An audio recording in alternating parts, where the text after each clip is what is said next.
So ayun mga idolo, welcome back again. Bali, sumali pala tayo dito sa isang tattoo competition mga idolo.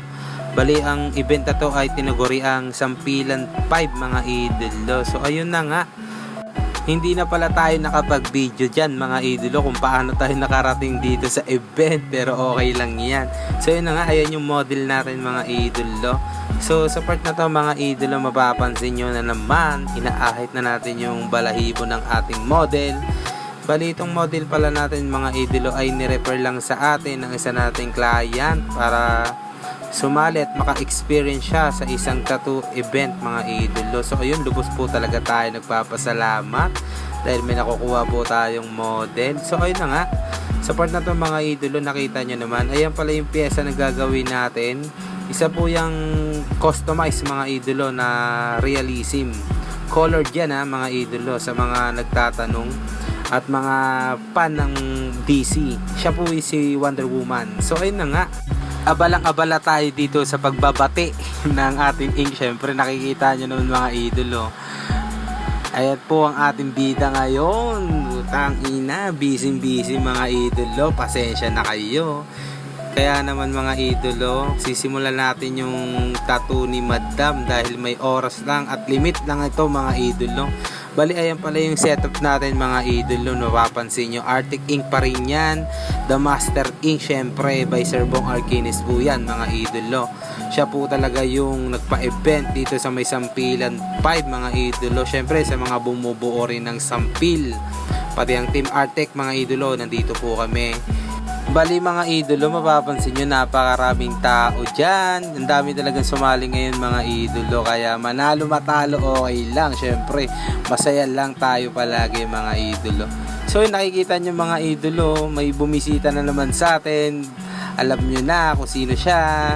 Rick Pacheco yan mga idolo. Sa last video natin mga idolo, nakita nyo naman, nasipatan na naman tayo hanggang ngayon. So yun na nga mga idolo, mapapansin nyo dyan, nag-gray na tayo dyan ng muka na ginawa natin kay Wonder Woman. Pero nag-break muna tayo ng konti kasi tinawag tayo. Bali mga idolo, ito pala yung second wave ng sponsor namin ngayon ng Artec. So lubos po talaga ako nagpapasalamat po kay Sir Bong, kay Madam Nida, and Sir Bunny. So ayun na nga mga idolo, mabalik tayo sa ating ginagawa.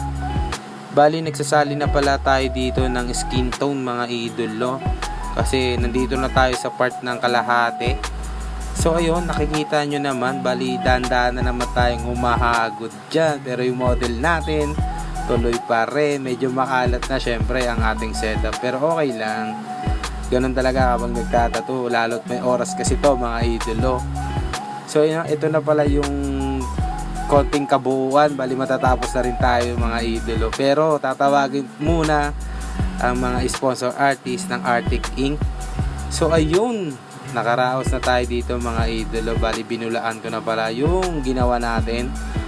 So ayun na nga, sana nagustuhan nyo itong tattoo na ginawa natin mga idolo. Sa mga gusto rin magpa-model dyan, huwag nyo pong kakalimutan, i-PM nyo lang po ako. 50% mga idolo pagdating sa mga ganito. Syempre, sariling design natin yan mga idolo. Kaya lubos po ako nagpapasalamat dahil natapos po natin itong pyesa natin mga idolo. Sa mga tropa natin dyan, shoutout ko na rin po kayo, alam nyo na.